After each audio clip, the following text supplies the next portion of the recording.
Hello friends, good morning.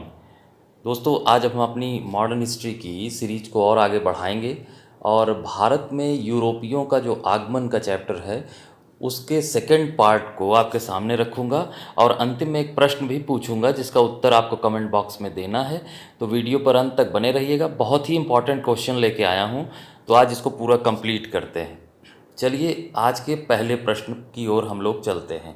तो आज का जो हमारा पहला प्रश्न है, 1608 ईस्वी में जहांगीर के काल में कौन सा दूत भारत आया था। ब्रैकेट में लिखा हुआ है जेम्स प्रथम का दूत ये था। तो 1608 में जो पहला दूत जेम्स प्रथम का भारत आया था उसका नाम था कैप्टन हॉकिंस। कैप्टन हॉकिंस जो हैं वो जेम्स प्रथम के दूत थे और ये सबसे पहले भारत आए थे। ठीक है, चलिए नेक्स्ट क्वेश्चन पे चलते हैं। आज का जो हमारा अगला प्रश्न है, किस अंग्रेज़ डॉक्टर ने मुग़ल बादशाह शाहजहां की पुत्री का सफलतापूर्वक इलाज किया था। किसकी पुत्री का? शाहजहां की पुत्री का। तो वो डॉक्टर जो थे ये अंग्रेज़, उनका नाम था गैब्रियल बॉटन। गैब्रियल बॉटन ने ही शाहजहां की पुत्री का सफलतापूर्वक इलाज किया था। चलिए नेक्स्ट क्वेश्चन पे चलते हैं। हमारा जो अगला प्रश्न है वो है ईस्ट इंडिया कंपनी की प्रथम फैक्ट्री कहाँ स्थापित की गई थी। ये सब रिपीटेड सवाल हैं और बहुत इंपॉर्टेंट है। यूपीपीसीएस 2010 में ये पूछा गया है और ऐसे ही प्रश्न आगे भी मिलेंगे, तो अंतिम तक बने रहिएगा। तो अंग्रेज़ों की पहली फैक्ट्री जो स्थापित हुई थी वो हुई थी सूरत में। सूरत में जो है उनकी पहली फैक्ट्री स्थापित हुई थी। ऑप्शन डी बिल्कुल करेक्ट है। चलिए नेक्स्ट क्वेश्चन पे। हमारा जो अगला सवाल है, निम्नलिखित में से किस अंग्रेज़ अधिकारी ने पुर्तगालियों को स्वाली के स्थान पर हराया था। ये बीपीएससी 2000 का सवाल है और जिन अंग्रेज़ अधिकारी ने पुर्तगालियों को स्वाली में हराया था उनका नाम था थॉमस बेस्ट। थॉमस बेस्ट ने ही पुर्तगालियों को स्वाली के युद्ध में हराया था। चलिए नेक्स्ट क्वेश्चन देखेंगे। देखिए अगला जो हमारा सवाल है, ध्यान से इसको देखिएगा। 18वीं शताब्दी के मध्य इंग्लिश ईस्ट इंडिया कंपनी के द्वारा बंगाल से निर्यातित प्रमुख उपयोगी पदार्थ क्या थे। यानी बंगाल से अंग्रेज़ क्या निर्यात करते थे, उसमें सबसे मुख्य क्या थे। आईएएस 2018 का सवाल है और ये वनडे एग्ज़ाम में भी पूछा जाता रहता है। तो मैं आपको बता दूं कि जो अंग्रेज़ बंगाल से निर्यात करते थे वो कपास, रेशम, शोरा और अफ़ीम। याद कर लीजिएगा, ऑप्शन डी बिल्कुल करेक्ट है। कपास, रेशम, शोरा और अफ़ीम एक जगह लिख के इसको याद कर लीजिएगा। चलिए नेक्स्ट क्वेश्चन पे चलते हैं। जो हमारा अगला प्रश्न है, ईस्ट इंडिया कंपनी के किस गवर्नर को औरंगज़ेब द्वारा भारत से निष्कासित कर दिया गया था। तो कौन सा गवर्नर था जिसको औरंगज़ेब द्वारा निष्कासित किया गया था। तो उसका जो नाम है, देखिए ऑप्शन है Aungier, sir John Child, sir John Gayer, sir Nicholas Waite. तो जॉन चाइल्ड जो थे इनको औरंगज़ेब ने निष्कासित कर दिया था। देखिए औरंगज़ेब के काल तक जो है अंग्रेज़ उतने शक्तिशाली नहीं थे, जबकि भारत में जो मुग़ल सम्राट थे वो ज़्यादा शक्तिशाली थे। लेकिन औरंगज़ेब के बाद अंग्रेज़ों का प्रभाव बढ़ता गया, तो औरंगज़ेब ने सर जॉन चाइल्ड को निष्कासित कर दिया था भारत से। चलिए नेक्स्ट क्वेश्चन पे चलते हैं। अगला जो हमारा प्रश्न है, ध्यान से इसको देखिएगा। अंग्रेज़ी शासनकाल में भारत का कौन सा क्षेत्र अफ़ीम उत्पादन के लिए प्रसिद्ध था। अफ़ीम उत्पादन के लिए बीपीएससी का प्रश्न है। तो यहाँ ऑप्शन ए है बिहार, फिर दक्षिण भारत, इसको आप कट कर देते हैं, फिर गुजरात, फिर असम। तो दोस्तों अफ़ीम उत्पादन के लिए बिहार प्रसिद्ध था। ऑप्शन ए बिल्कुल करेक्ट है। चलिए नेक्स्ट क्वेश्चन पे चलते हैं और जो हमारा आज का अगला प्रश्न है वह अंग्रेज़ों ने निम्नलिखित स्थानों पर जिस क्रम में अपने व्यापार केंद्र स्थापित किए थे उनका सही कालानुक्रम। किसका? व्यापार केंद्रों का सही कालानुक्रम क्या था अंग्रेज़ों के द्वारा जो स्थापित किए गए व्यापार केंद्र थे। तो यहाँ देख लीजिए, सबसे पहले तो वो सूरत में उन्होंने फैक्ट्री बनाई। सूरत के बाद उन्होंने मद्रास में बनाई, फिर बम्बई में बनाई, फिर कलकत्ता में। तो इसमें ऑप्शन देखते हैं, तो ऑप्शन सी बिल्कुल करेक्ट है। सूरत, मद्रास, बम्बई और फिर कोलकाता। चलिए नेक्स्ट क्वेश्चन पे चलते हैं। तो इसको आप अपने आप से करते रहिएगा और इसको बार बार रिवीजन कर लीजिएगा, अंतिम तक बने रहिएगा। प्रश्न आपको समझ में आ रहे होंगे कितने इम्पॉर्टेंट हैं। अब ये अगला प्रश्न एसएससी 2011 का प्रश्न है और इसमें ये प्रश्न है 1651 में मुगलों द्वारा बंगाल में किस स्थान पर ईस्ट इंडिया कंपनी को व्यापार करने और फैक्ट्री बनाने की अनुमति दी गई।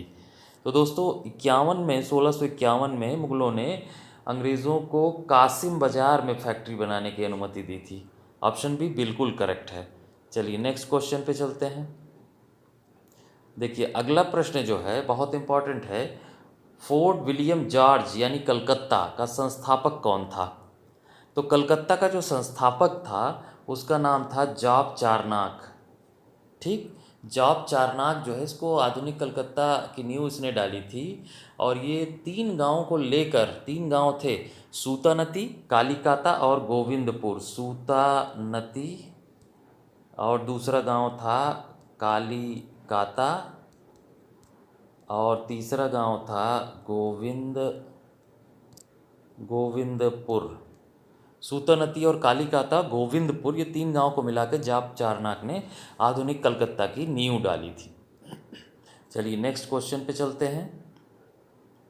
जो अगला प्रश्न है हमारा, निम्नलिखित में से कौन फोर्ट विलियम का प्रथम प्रेसिडेंट था। फोर्ट विलियम एक किला था और इसका जो ये कलकत्ता में, और इसका जो पहला प्रेसिडेंट था उसका नाम था चार्ल्स आयर। ऑप्शन ए बिल्कुल करेक्ट है। चलिए नेक्स्ट क्वेश्चन पे चलते हैं। अगला प्रश्न हमारा जो है, डेन ईस्ट इंडिया कंपनी की स्थापना कब हुई थी। देख लीजिए दोस्तों, जितनी भी यूरोपीय कंपनियां भारत में आई थीं वो सब ईस्ट इंडिया कंपनी थी। उनको पूर्वी देशों के साथ व्यापार करने की अनुमति प्राप्त हुई थी अपने अपने शासकों द्वारा। तो यहाँ जो डेन ईस्ट इंडिया कंपनी थी उसकी स्थापना कब हुई थी ये पूछा जा रहा है आपसे। तो इसकी स्थापना हुई थी 1616 में। ऑप्शन भी बिल्कुल करेक्ट है। चलिए नेक्स्ट क्वेश्चन पे चलते हैं। चलिए अगला प्रश्न देखते हैं। तंजौर के किस शासक ने स्वेच्छा से डेनिश व्यापारियों के साथ समझौता किया था। यानी जो डेन कंपनी थी उसके साथ किस शासक ने समझौता किया था।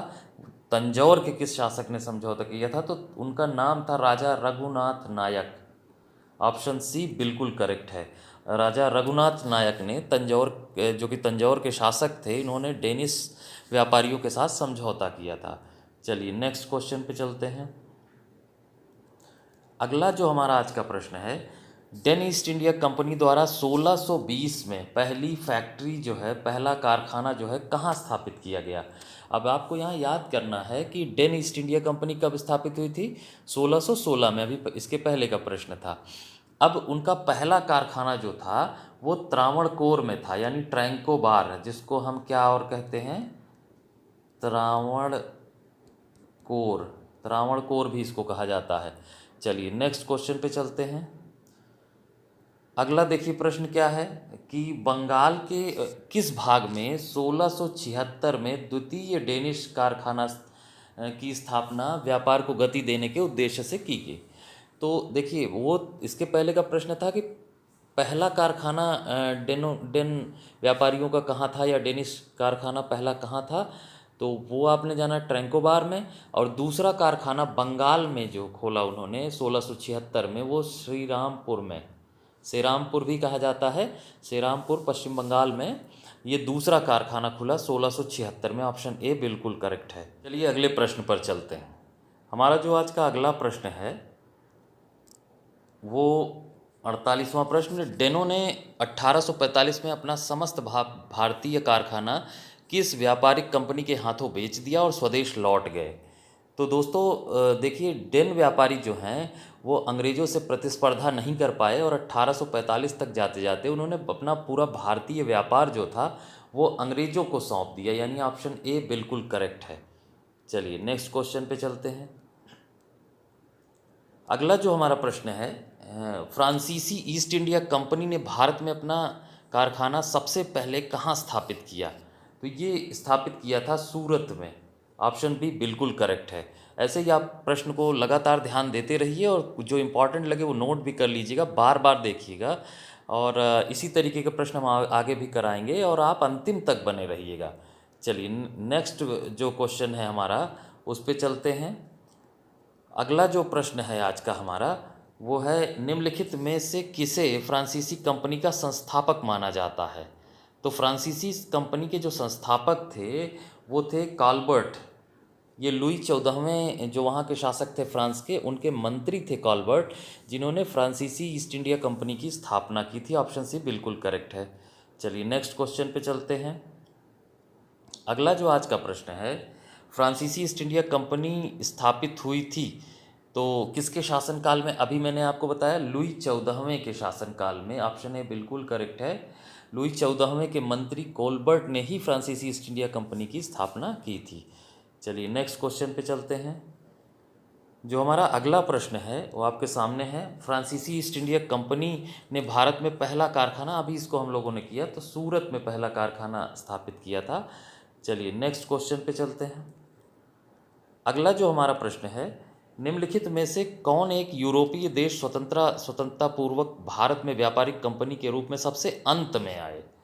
तो आपको मैंने इसका एक ट्रिक बताया था पिछले वीडियो में, PDEF, यानी सबसे पहले आए पुर्तगाली, फिर डच, फिर अंग्रेज और फिर डेनमार्क के लोग और फिर फ्रांसीसी, यानी सबसे पहले आए पुर्तगाली और सबसे लास्ट में आए फ्रेंच यानी फ्रांसीसी। तो ऑप्शन सी बिल्कुल करेक्ट है, फ्रांसीसी। चलिए नेक्स्ट क्वेश्चन पे हम अपने चलते हैं। जो हमारा आज का अगला प्रश्न है, निम्नलिखित में से कौन सा यूरोपीय व्यक्ति था जिसने भूभाग क्षेत्र अर्जित करने के उद्देश्य से भारतीय राजाओं के झगड़ों में भाग लेने की नीति आरंभ की? तो देखिए एक ये आईएएस का सवाल है और इसमें आप ये जान लीजिए कि जो फ्रांसीसी पहला गवर्नर था डुप्ले, इसने जो है भारतीय राजाओं के झगड़ों में शामिल होने की नीति प्रारंभ की थी।